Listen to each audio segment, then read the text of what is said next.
हरे कृष्ण। स्वागत है आप सभी का आपके अपने YouTube चैनल भक्ति विभूति पर। क्या महिलाएं भी श्राद्ध, कर्म, तर्पण व पिंडदान कर सकती हैं? पितृपक्ष के दौरान अपने पूर्वजों का तर्पण और पिंडदान करना एक पवित्र और महत्वपूर्ण कर्म माना जाता है।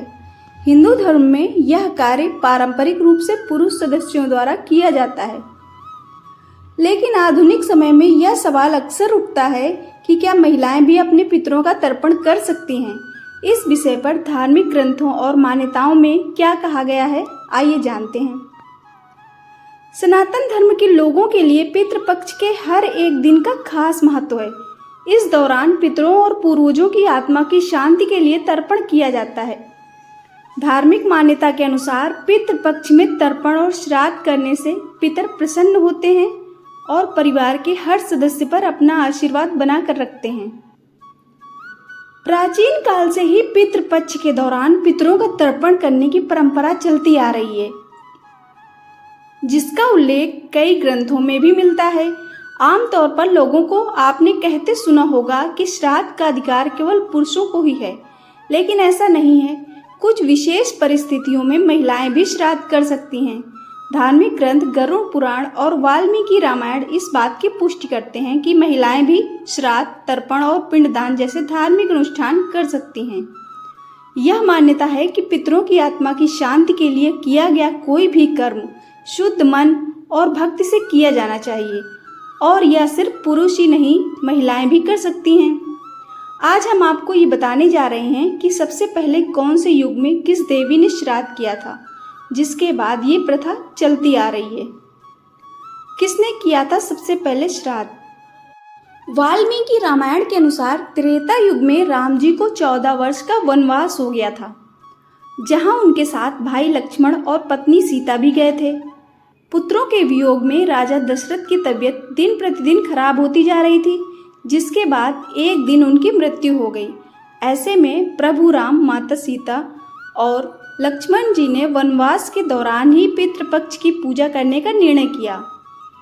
श्राद्ध पूजा के लिए कुछ विशेष सामग्री चाहिए थी, जिसे लेने के लिए भगवान राम और लक्ष्मण जी वन से दूर चले गए।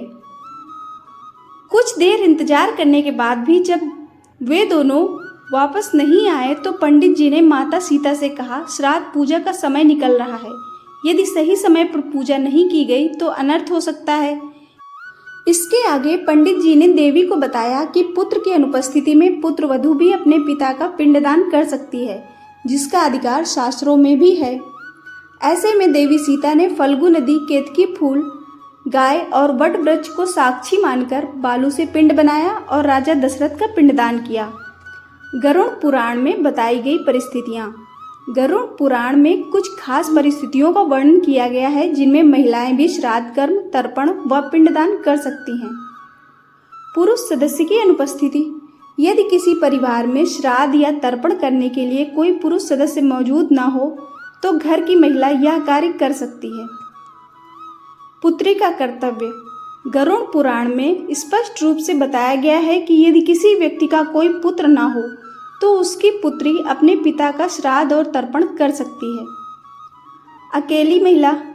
यदि कोई महिला अकेली रहती है और उसका कोई पुरुष रिश्तेदार नहीं है तो वह स्वयं अपने पितरों का श्राद्ध कर सकती है। इन सभी उदाहरणों से यह स्पष्ट होता है कि धर्म किसी भी व्यक्ति को उसके कर्तव्य निभाने से नहीं रोकता। पितरों के प्रति अपनी श्रद्धा और कर्तव्य निभाने का अधिकार हर किसी को है, चाहे वह पुरुष हो या महिला। यह एक व्यक्तिगत और आध्यात्मिक कार्य है, लेकिन अविवाहित कन्याओं को श्राद्ध पूजा नहीं करनी चाहिए। पत्नी अपने पति की आत्मा की शांति के लिए उनका श्राद्ध कर सकती है। इसके अलावा विधवा स्त्री भी पितरों और पूर्वजों की आत्मा की शांति के लिए श्राद्ध कर सकती है। घर की सबसे बड़ी महिला को ही श्राद्ध करना चाहिए।